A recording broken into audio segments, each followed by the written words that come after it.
If I start microneedling with RF and Botox in my 20s and 30s, am I being smart about prevention, or am I just signing up for endless maintenance? Prejuvenation can be really powerful when you start early and then you put strategy behind it. As long as you're doing things that keep your options open rather than closing doors, that is the key. So I'm going to explain to you how me and my team at Aesthetic Specialist will come up with your personalized plan to be able to discuss all of the options, what will keep the most doors open for you, and yet still get you the most results right now as well. So whenever I first started practice, the idea was you do all the non-surgical things to put off surgery as long as you can. You do all the injectables, you do all the lasers, you do all the skin tightening, and that will just put off surgery. And those were the conversations that we were having. I was talking to people about, okay, well, how long can I put off surgery if I do this? Because people were kind of scared about surgery, I think. And not that they're not still, but the surgical techniques have gotten so much better, and our knowledge about how these things affect us has grown as well. And so our perspective has changed also. So the things that you can do in your 20s and 30s that help you look good, help you look as young and as vibrant as you are and as you feel, are things that are not going to cause any scar tissue or issues later. So perfect examples of these are Botox. Whenever you get Botox, it can help smooth the lines in your forehead, around your eyes. In 3 or 4 months, it's gone. It does not leave any lasting effects. It doesn't change your plan for anything you'd have in the future. Microneedling is very similar. It keeps your skin looking really good, really soft, pore size low, helps with texture, fine lines, all of these things to help keep your skin looking good. And to me, the most impactful thing you can do for yourself is have your skin look good. If you have bright, pretty, smooth skin, you're going to look younger than someone else, regardless of what your jawline looks like. But there are things that you can do, but they can have impacts on you later on if you want to have surgery. Some of these things can include needling with RF. If you're planning on having surgery 10 years from now or more, probably. Is it going to make a huge difference? Maybe not. But just knowing that you are purposefully creating some scar tissue in that area for the effect that you want to make the proper decision about that. Other things can be ultrasound therapy, like ul therapy. It can be thermage. Anything that's using heat to tighten the skin, you are purposefully creating that scar tissue. And so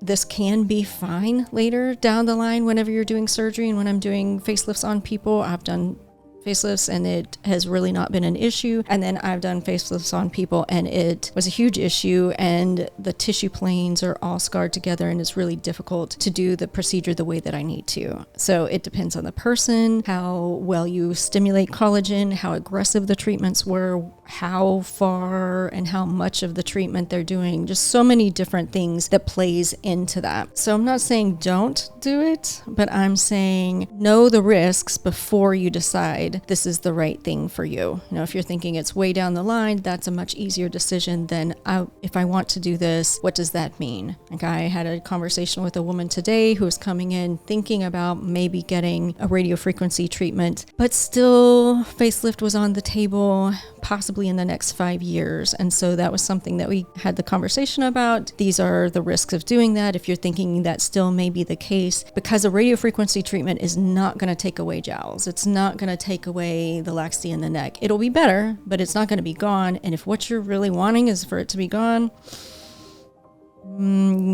consider the surgery, or at least wait until you're at the point where surgery makes sense for you. So we like to look at our patient that's in front of us. How old are you? What is going on with your skin? And how can we personalize the treatment for you with me and with all of my colleagues at with the med spa? In your early 20s to early 30s, we're really focusing on your skin. What are you doing for your skin? What are you doing with your homework? Your skin care, how you're protecting your skin barrier. Are you using your SPF? We can sprinkle in a little bit of Botox, appropriate to the areas where you're needing it. To me, the best time to start Botox is when you have the little tiny fine lines that are there when you stop moving that other people don't notice, but you do. There's the little something there. It's going to get better with the Botox. You're going to be treating something looks like it will progress with time, and so you're preventing that, but you're starting early enough that nobody else sees that line yet. If you just preventative treat everything, maybe you're somebody that doesn't raise your brows a lot, and that's not really going to be an issue for you. So I think it's important to look at those things and make it personalized for each person. When you get into your 30s and 40s, you can think about a lot of the lasers, usually talking about filler, because we're starting to see some of that volume loss. So soft tissue fillers, PRF, things like that can add some of that volume back. Sculptra can be a good option because we're not really talking about surgery at this point. If you're someone that you're like, I know I'm going to get a facelift down the line, I say focus your volume replacement in the center of your face, because where I'm working with the facelift is on the side. And if you do Sculptra in the middle, it doesn't really bother me at all, really. But knowing those things are going to be down the line. Peels are wonderful. All these things that you can do to help your skin look better and you to look younger. You can consider RF microneedling. I said if surgery is a long way off, if you need just that little bit of a lift, just the baby little bit of jowl, just a little bit under your neck, RF microneedling can be a good option. Once you're 40s and older, or if you've had significant weight loss, then we're talking about skin tightening versus surgical lifting. And it depends on the person of how much lift we think we can get with the non-surgical, and does that meet the needs that you have versus going ahead and talking about facelifts. I know people are getting facelifts younger and younger, even into their 30s, without significant weight loss. Sometimes that can be harder to get the exact outcome that you're looking for because you're already 90% good and we're trying to get to that 100%. So it's worth talking about what's the pros and cons, what's the risks of doing surgery at that point. But once you're kind of into your 40s, mid 40s and up, 50 is the sweet spot as far as surgery goes, then that is something that needs to be taken into consideration. If you're coming in for lasers or non-surgical treatments, we devise the plans together between myself,